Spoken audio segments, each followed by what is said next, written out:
పాకిస్తాన్ నిండా మునిగిపోయింది. ఎవ్వరికీ చెప్పుకోలేని పరిస్థితి.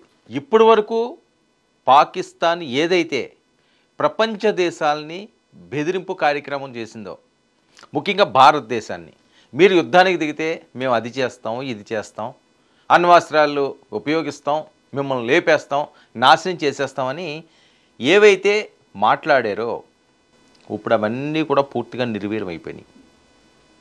ఇది ఊహించని షాక్. ఎందుకంటే పాకిస్తాన్ ఇప్పుడు అణ్వస్త్ర దేశం కానే కాదు. భారత్ చాలా ఆచితూచి ఎలాంటి స్ట్రోక్ ఇచ్చిందంటే కలలో కూడా ఊహించలేనటువంటి, అసలు పాకిస్తాన్ మొన్న ఏదైతే పహల్గామ్లో జరిగిన దాడి తర్వాత భారత్ని రెచ్చగొడుతూ కవ్వింపు చర్యలు చేస్తూ ఇష్టం వచ్చినట్లుగా ఉసిగొల్పింది కొంత అంశాలతో. ఎందుకు అంటే భారతదేశం ఏమైనా అటాక్ చేస్తే దీన్ని బూచీగా చూపించి ప్రపంచ దేశాల మద్దతు పొంది భారత్ని ఒంటరి చేద్దామని చెప్పి ఒక పన్నాగం. కానీ భారత్ వ్యూహం ఏంటి, భారత్ ఆలోచన ఏంటి, భారత్ సంస్కృతి ఏంటి, అదంతా కూడా ప్రపంచ దేశాలకు తెలుసు కదా. భారతదేశం ఏనాడు కయ్యానికి కాలు తవ్వదు, భారతదేశం ఏనాడు చెడువైపు ఆలోచించదు, భారతదేశం పాకిస్తాన్ని నాశనం చేయాలని ఎప్పుడు కూడా అనుకోదు. ఇవన్నీ కూడా ప్రపంచ దేశాలకు తెలుసు.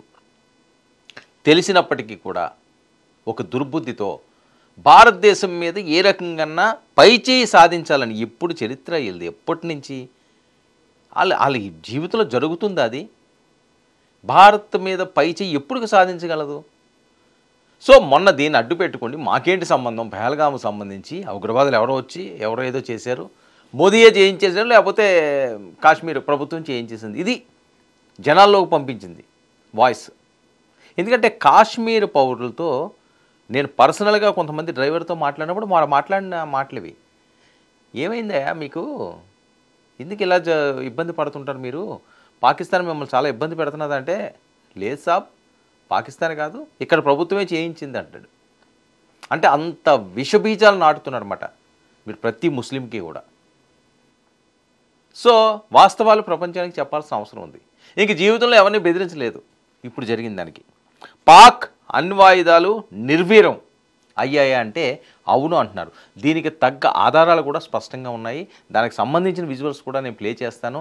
ఎవరు ఎప్పుడు ఏ రకంగా చేశారు, అసలు ఈ అణ్వాయుధాలు ఎక్కడ ఉన్నది, ఆ ప్రాంతం అన్నింటినీ కూడా భారత్ గుర్తించేసింది. ఎందుకంటే మనం 9 శిబిరాలబ్బా, ఎక్కడో ఉన్న శిబిరాలు, ఏం బార్డర్కి ఆనుకుండా ఏం లేవు కదా ఇటు నుంచి వేస్తే అటు పడ్డానికి. 100 కిలోమీటర్లు కూడా వెళ్ళి 100% ఎక్కడ ఎటువంటి మిస్టేకు లేకుండా కుప్ప కూల్చి వచ్చేసినాయి. మరి ఇంకేంటి, భారత్ దగ్గర ఉన్న ఆ రకమైన పవర్ ఉంది, ఏదన్నా చేయగలదు, ఏదన్నా సాధ్యమే. కానీ ఆ పవర్ని చెడుకు ఉపయోగించదు. కొంతమందికి ఋషులు మన పురాణ కాలంలో చూసాం, కొన్ని మంత్రాలు ఇస్తుంటారు, చెడుగా దాన్ని యూజ్ చేసుకున్నవారు కొంతమంది రాక్షసులు నాశనం అయిపోయారు, మంచిగా దాన్ని యూజ్ చేసుకున్నవారు మహాపురుషులు అయ్యారు. సో ఇది అంతే. ఈరోజు భారతదేశం, భారతీయులు ప్రపంచ దేశాలన్నీ కూడా ఆదరిస్తున్నాయి, మంచిగా చూస్తున్నాయి, ఇండియన్ రా అని అంటారు. ఈ పాకిస్తాన్ దొంగమండ కూడా జాగ్రత్తగా ఆడుతాడు అంటారు, అమ్మో అన్న నమ్మకరా అంటారు. అంతే కదా, డిఫరెన్స్ మనకే అర్థమవుతుంది. వాళ్ళకి మనస్సాక్షి వాళ్ళకి తెలీదా మనల్ని ఎప్పుడు దొంగల్లాగే చూస్తారని. ఇక శాటిలైట్ దృశ్యాల్లో పాక్ బండారం బట్టబయలైంది.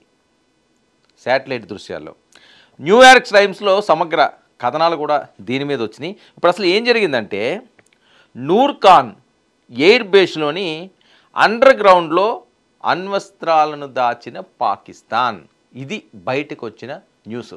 ఇప్పటి వరకు అది ఎక్కడున్నదో తెలీదు, మేము సడన్గా లేస్తాము, మేము లేస్తే మనుషులమే కాదు, వాళ్ళు లేచిది ఉండదు చచ్చిది ఉండదు, లేస్తే మనుషులు కాదని చెప్తుంటాడు. కానీ ఇంకెప్పుడు అలా పడుకుంటూనే ఉంటాడు. నిజంగా నిద్ర రాకపోయినా సరే లేస్తే మనిషిని కాదు అని చెప్పి శపథం చేశాడు కాబట్టి లెగడం కాడు, లేస్తే మనిషిని కాదంటాడు, ఆడు ఎప్పటికీ లెగడం.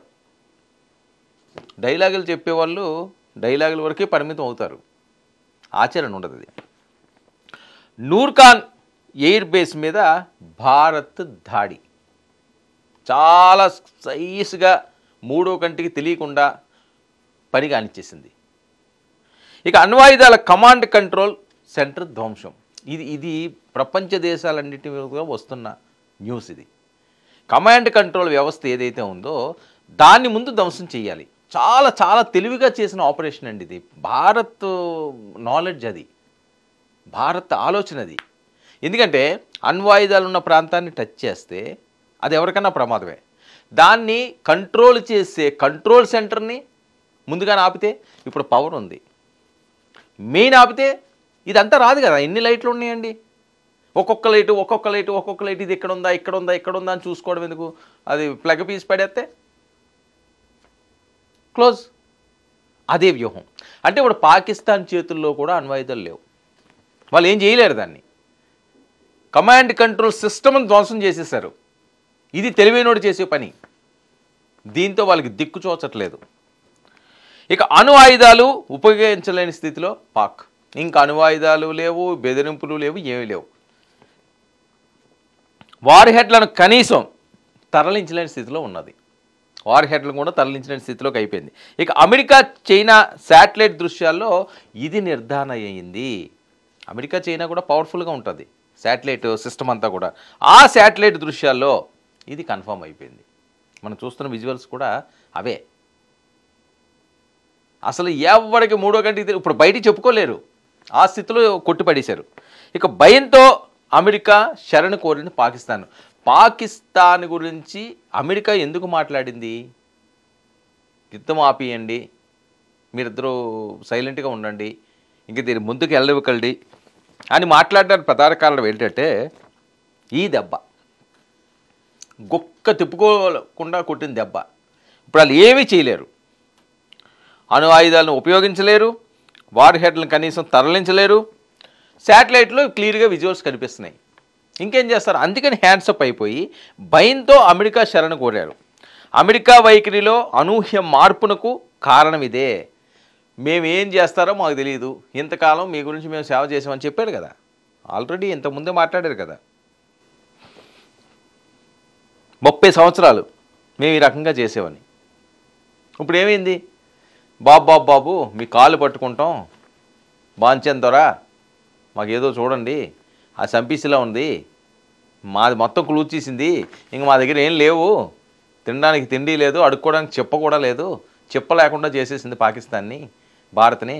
ఆ మోదీకి చెప్పండి, మోదీ మీకు బాగా దగ్గర కదా, ఈసారి క్షమించవయ్యా అని చెప్పండి. మేము క్షమించమని చెప్తే మా ప్రజలు మమ్మల్ని చంపేస్తారు, మేము అది చెప్పలేము, మీకు తెలుసు కదా ఎలా ఉంటుందని. ఇప్పటికే తిరుగుబాటు వచ్చేసింది, తరిమి కొడుతున్నారు. మీసాలు తిప్పిన మగవాళ్ళందరూ కూడా ఎక్కడికి పోయారో తెలియదు, అండర్ గ్రౌండ్లకు పోయారు, బంకర్లకు పోయారు, కొంతమంది పైకే పోయారట చాలామంది. అది అసలు బయటికి రావట్లేదు కదా, తర్వాత ఎప్పుడో వస్తుంది కొన్నాళ్ళకి. అమెరికాను వేడుకోవడంతో అమెరికా అనూహ్యంగా ఈ నిర్ణయం. మార్పు నిర్ణయం ఏముంది, అమెరికాకి సంబంధం ఏంటి? ట్రంప్ ఎవరు ఇక్కడికి వచ్చి మధ్యవర్తిత్వం చేయడానికి? ఆయనకుంటే ఆయన తింటాడు, ఆయన ఉంటే ఆ జీతాన్ని అద్భుతంగా పాలించుకుంటాడు దేశాన్ని. అంతేగాని భారత్ను శాసించే ధైర్యం ప్రపంచ దేశాల్లో ఎవరికీ లేదు. అది వాళ్ళకి కూడా తెలుసు. మంచిగా చెప్తే వింటాం, మొండిగా నువ్వు చేయమంటే దొబ్బిమంటాం. అదే పరిస్థితి. ఇక తొలుత జోక్యం చేసుకోమన్న అమెరికా జోక్యం చేసుకోనంది. ఎందుకు చేసుకుంది? అక్కడ అణ్వాయుధాల లింక్ ఉంది, ఆ సిస్టమ్ను మొత్తం పీల్చి కొట్టేశారు. అది భయం, అమ్మో ఇదేదో తేడాగా ఉన్నది, ఇంకెక్కడో దగ్గర ఆపపోతేని. ఇక అమెరికా కాల్పుల విరమణ ప్రతిపాదన వెనుక అసలు ట్విస్ట్ ఇదే. ఎప్పుడైతే కమాండ్ కంట్రోల్ సిస్టమ్ని భారత్ టార్గెట్ చేసి కొట్టిందో అణ్వాయుధాలు తీయడానికి లేదు, దాన్ని ముట్టుకోవడానికి లేదు, ఇంకా భూమిలోంచి బయటకు కూడా రావు. ఇక నూర్ఖాన్ ఎయిర్ బేస్లో జరిగిన నష్టాన్ని గుర్తించిన చైనా శాటిలైట్ ఫోటోలు అవి పెద్ద ఎత్తున వైరల్ అవుతున్నాయండి.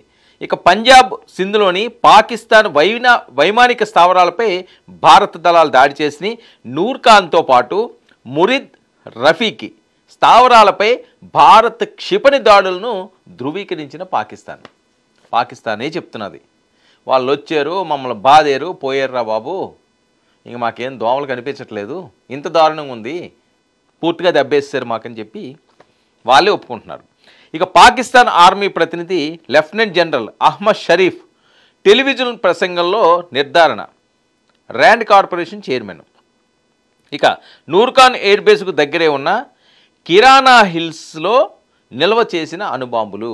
అణుబాంబులు ఎక్కడున్నాయో కూడా ఇంచుతో సహా భారత్ చేతిలో మొత్తం ఇన్ఫర్మేషన్ అంతా ఉంది. భారత్కి ఎక్కడుందో తెలుసు. కిరాణా హిల్స్ అందులో వీళ్ళు నిలవహించారు. కిరాణా హిల్స్ మామూలు స్థావరం కాదు. ఎందుకంటే వీళ్ళు ఎలా ఉంటుందంటే వీళ్ళ ఆలోచన అంతా ఇదే ఆలోచన కదా. పాక్ అణ్వాయుధాలు, వార్ హెడ్లు సైతం ఇక్కడే నిల్వ ఉంచారు, వార్ హెడ్లతో సహా. అందుకనే దీన్ని చాలా కీలకంగా పేర్కొంటుంటారు. పాకిస్తాన్ రాజధాని ఇస్లామాబాద్ నుండి 10 కిలోమీటర్ల దూరంలో ఈ నూర్ఖాన్ వైమానిక స్థావరం ఉంది. ఇంత క్లియర్గా భారత్ దగ్గర డేటా ఉంది. మీరు అణ్వాయుధాలు ఎక్కడ దాచారో, వార్ హెడ్లు ఎక్కడ దాచారో, అవి ఎక్కడ నుంచి ఎంత దూరం ఉన్నాయో మొత్తం ఆవలిస్తే పేగులు లెక్క పెట్టేస్తారంటారు చూసావా, ఆ సామెత ఇక్కడ మొత్తం లెక్క పెట్టేశారు. ఇంకేం చేయగలరు మీరు? ఇక కిరాణా హిల్స్పై భారత వరుస దాడులతో ఉచ్చపోసుకున్న పాకిస్తాన్ భీతిల్లిపోయిందట. టెన్షన్ పడిపోయారు. వీళ్ళేంటి తీరా వెళ్ళి దాన్ని కొట్టేస్తున్నారు. ఇప్పుడు మా పరిస్థితి ఏంటి? ఒకవేళ అక్కడ కనిపెళ్తే అనుభవంలో పరిస్థితి ఏంటి? 100 ఏళ్ళు ముఖం మలదు, తక్కువలో తక్కువ. సరే పక్క దేశాలకు కూడా కాస్త ఎఫెక్ట్ ఉండొచ్చు కానీ పాకిస్తాన్ అయితే ఇంక ఉండదు. 100 ఏళ్ళు మొక్క మొలదు. దాంతో గజ గజ గజ గజ గజ మునిగిపోయారు. మోదీ దగ్గర వెంటనే పరుగులు ఉరుకులు, బావోయ్ నన్ను మమ్మల్ని కాపాడండి, అయిపోయింది మా బతుకు, మమ్మల్ని ఇబ్బంది పెట్టించారు. ఇక అణ్వాయుధాలు పనికి రాకుండా పోతాయనే భయం, కిరాణా హిల్స్ వరుస దాడులతో ఈ టెన్షన్. అణ్వాయుధాలు పనికి రాకుండా పోతాయని ఒక భయం, చేతులు కాళ్ళు ఆడక అమెరికాని శరణ కోరిన పాక్. మరి ఇంక అణ్వాయుధాలే పని చేయకుండా చేసేస్తే కమాండ్ కంట్రోల్ సెంటర్, నేను చెప్తున్నాను కదా, ఇప్పుడు లైట్ ఉంది, ఆ స్విచ్ని తీసేస్తే అయిపోయింది కదా. స్విచ్ కనెక్షన్ తీసేస్తే ఇంక ఇది ఏం పేలుతాయి, ఏమి వెలుగుస్తాయి? ఇవి కొట్టడం, లైట్ని కొట్టకూడదు కదా. లైట్ని కొట్టాలంటే చాలా కొట్టాలి. స్విచ్ ఆ కనెక్షన్ పీకేసామనుకోండి, ఆ లైట్కి ఇచ్చిన కనెక్షను అయిపోయింది. సింపుల్. నొప్పి లేకుండా కొట్టే దెబ్బలు ఇవి.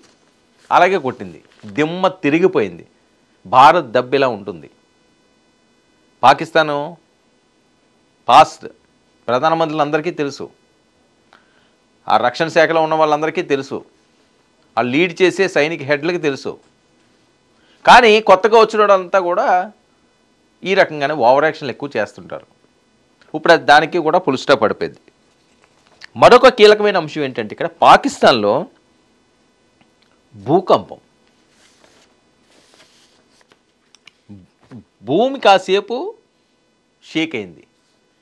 ఏంటా భూకంపం ఎందుకు వచ్చింది, భూమి ఎందుకు కంపించింది అని చెప్పి దాని మీద పూర్తి స్థాయిలో సోదాలు నిర్వహిస్తే బయటపడ్డ అంశం ఏంటంటే, ఏదైతే కమాండ్ కంట్రోల్ సెంటర్ని భారత్ అటాక్ చేసిందో దానివల్ల ఈ భూమి షేక్ అయిందని. దీన్ని నిపుణులు అంటే ఈ షేక్ అవ్వడం అంటే ఎక్కడో భూగర్భంలో ఉన్న అణుబాంబులకు కూడా ఎఫెక్ట్ తగిలిందా, అవేమన్నా లోపల బ్లాస్ట్ అయినాయా, అందుకని ఇది కంపించిందని మరొక అనుమానం. ఇది ఒకటి కాదు, రెండు కాదు, చాలా ప్రమాద గంటికలు మోగుతున్నాయి. పైకి ఎవరో చెప్పలేకపోతున్నారు, ఆ ప్రాంతానికి ఎవరో వెళ్ళలేరు.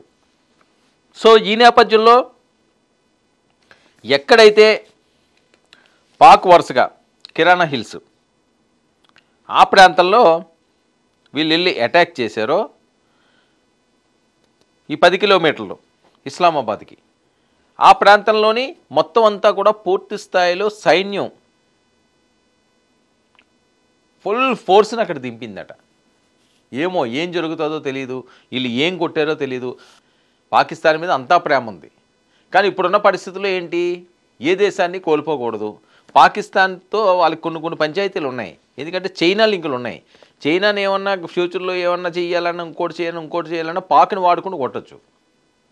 సో ఇవన్నీ కూడా ఎవరి స్వార్థం వాళ్ళది, ఎవడు ఎలా పోయినా పర్లేదు, మనం బతికితే చాలనుకుంటే తత్వం అలా సైడ్ అయిపోయింది మనుషుల మైండ్ సెట్. పక్కోడు నాశనం అయిపోయినా ప్రాబ్లం లేదు, పక్కోడు చచ్చిపోయినా పర్వాలేదు, పక్కోడు ఎలా పోయినా పర్లేదు, మనం బాగోవాలి, మన పిల్లలు బాగోవాలి, మన ఇల్లు బాగోవాలి, మన ఆస్తులు పెరిగిపోవాలి, అందరూ మనకంట కిందన ఉండాలి, తక్కువ ఉండాలి. ఈ దుర్బుద్ధి, ఈ ఆలోచనలే ప్రపంచ దేశాలు ఎక్కడ చూసినా సరే ఇదే స్వార్థం కనిపిస్తున్నది. మనుషులు అలా తయారయ్యారంతే. మంచి మానవత్వాలకు ఎక్కడికి కూడా విలువ లేదు. అందుకనే ఎవడు తీసుకున్న గోతులో వాడే పడతానన్నట్టుగా పాకిస్తాన్ తీసుకున్న గోతులో పాకిస్తానే పడింది. కిరాణా హిల్స్పై ఎప్పుడైతే వీళ్ళు కొట్టారో ఇంకా వాళ్ళకి అణ్వస్త్రాలు లేవు, వాళ్ళు బయటికి తీయలేరు, తీసినా ఎక్కడ పెట్టుకోవాలో తెలియని పరిస్థితి. ఇంకా తీయడానికి ఏం లేదు. ఆ కమాండ్ కంట్రోల్ సెంటర్నే ఇస్తారు. మళ్ళీ ఆ కమాండ్ కంట్రోల్ సెంటర్ని ఏమైనా పునరుద్ధరించాలనుకున్నా దాని మీద ఏమైనా వీళ్ళు స్టెప్ చేసినా ఈసారి అమెరికా ఊరుకోదు. ఎందుకంటే వాళ్ళ నిపుణులు వచ్చారు, మొత్తం అంతా కూడా దాని పని పడతారు. అంత ఈజీగా వదలరు, దాని పని పడతారు. ఎక్కడ పెట్టారు, ఏం చేశారు, ఏం జరిగిందని. సో అణ్వాయుధాలు అన్నవి పాక్ చేతిలో లేవు, ఉన్నా అవి పైకి తీయలేరు. దానివల్ల ఎవరిని ఏమీ చేసే పరిస్థితి లేదు. భారత్ కన్నెర్ర చేస్తే బ్రహ్మని చెప్పిన చాలు, బ్రహ్మోస్ ఇంకా అదొక్కటి చాలు. బ్రహ్మదేవుడు అస్త్రంలో ఉంటుంది ఇంకది. అందుకనే దానికి బ్రహ్మోస్ పేరు పెట్టారు. ఇంకా అలాంటిది ఇంకేముంటుంది? నువ్వు ఏదేసుకో, అణ్వాయుధాలు వేసుకో, ఇంకోటి వేసుకో, అదొక్కటి చాలు మీ భరతం పడడానికి, మిమ్మల్ని నాశనం చేయడానికి. సో అనుకున్నవన్నీ కూడా నిరాశ కలిగించినాయి. ఇప్పుడు మంచి బుద్ధి ఏంటంటే ఎవరైతే నలుగురు ఉద్యోగులు ఉన్నారో వాళ్ళని గౌరవంగా తీసుకొచ్చి భారత్కి అప్పచెప్పేసి శరణు కోరితే 4 కాలాల పాటు ప్రశాంతంగా బతుకుతారు. లేదు మేము ఈ రకంగానే చేస్తాము, మేము ఇంకా బెదిరిస్తాము, లేకపోతే ఇంకోటి చేస్తాము, అప్పుడప్పుడు కాల్పులు జరుగుతాము అంటే జరపడానికి ఏది ఉండదు. మొత్తం భూస్థాపితం చేసి లెవెల్ చేసేస్తారు. అణ్వాయుధాలని విర్రవీగారు. ఏమైంది? కమాండ్ కంట్రోల్ సెంటర్కి ఒక్క దెబ్బ వేస్తే దిమ్మ తిరిగి బీతెళ్ళిపోయి మోదీ కాళ్ళు పట్టుకున్నారు. ఏం చేస్తారు మోదీ? ఎందుకండి మీరు కమాండ్ కంట్రోల్ సెంటర్ని మీద దాడి చేశారు, వాళ్ళు అణ్వాయుధాలు అవి తీసుకోవడానికి అవ్వలేదు అని చెప్తాడా? ఎవరు చెప్తారు? చెప్తే ట్రంప్ పని కూడా అవుతుంది. మోదీ గారికి ఒకవేళ కానీ చెప్తే ట్రంప్ పని కూడా అయిపోద్ది. అమెరికా అయితే వాళ్ళకి ఉంటే అదే చెప్తున్నాను కదా, బాగా డబ్బున్నవాడు ఏం చేస్తాడు? 4 కూరలు ఎక్స్ట్రా వేసి తింటాడు, లేకపోతే 40 కూరలతో తింటాడు. వాడికి ఇంకా ఆకలి ఎక్కువైతే. ట్రంప్ కూడా అంతే. ఆయనకి ఏవైనా బాగా విపరీతంగా ప్రపంచాన్ని శాసించాలి చేయాలి అనుకుంటే ఇప్పుడు ఎవడు విని పరిస్థితి లేదు ఈ రోజుల్లోని. కూలోడే మన పరిస్థితి. రోజు కూలీవాడు కూడా ఆడు వచ్చాడంటే టైమింగ్స్ చేసుకుంటూ వెళ్ళిపోతున్నాడు. నువ్వు రోజంతా నాతో పని చేయవయ్యా, నువ్వు రోజు కూలీ కదా నీ పేరంటే, దొబ్బివయ్యా నీది ఎవడికి అవసరం లేదంటున్నాడు. ఆ స్టేజ్కి వెళ్ళిపోయింది. అలాంటిది అమెరికా కూడా అంతే. కొంతవరకు సహిస్తాం, ఎక్కువగా చేసాడనుకోండి గెట్ అవుట్ ఫ్రమ్ హియర్ అంటాం. ఒకవేళ భారత్ మీద మరీ ఎక్కువగా కానీ ఆలోచన చేస్తే ఆయన వైఖరియే అదే టైపులండి. దాన్ని ఎవరో ఆపలేం. ఆయన మోనార్క్ అనుకుంటాడు, వాళ్ళ దేశానికి అయ్యి ఉండొచ్చేమో, వాళ్ళ ప్రజలు గెలిపించుకున్నారు, కానీ ప్రపంచ దేశాలకు మోనార్క్ కాదు. భారత్కి అస్సలు కాదు. ట్రంప్ గుర్తించుకోవాల్సింది అది. ఎందుకంటే పాకిస్తాన్కి అండగా ఉండి పాకిస్తాన్ చేసిన తప్పులన్నింటినీ కూడా నేను నెత్తినేసుకుంటాను అనుకుంటే భస్మాసుర హస్తం అయిపోద్ది ట్రంప్కి. అది కూడా జాగ్రత్తగా ఆయన ఆలోచించుకోవాల్సిన అవసరం ఉన్నది. ఇక ఎవరు కూడా టెన్షన్ పడిన అవసరం లేదు. పాకిస్తాన్ దగ్గర ఉన్న అణ్వస్త్రాలన్నీ కూడా అధంపాతాళానికి వెళ్ళిపోయినాయి. ఇంక అది బయటకు వచ్చే పరిస్థితి లేదు. మూడో కంటికి తెలియకుండా నైస్గా చక్కగా కమాండ్ కంట్రోల్ సెంటర్ని ఒక్క ముట్టికే ముట్టింది, ఫినిష్, మ్యాటర్ క్లోజ్ అయిపోయింది.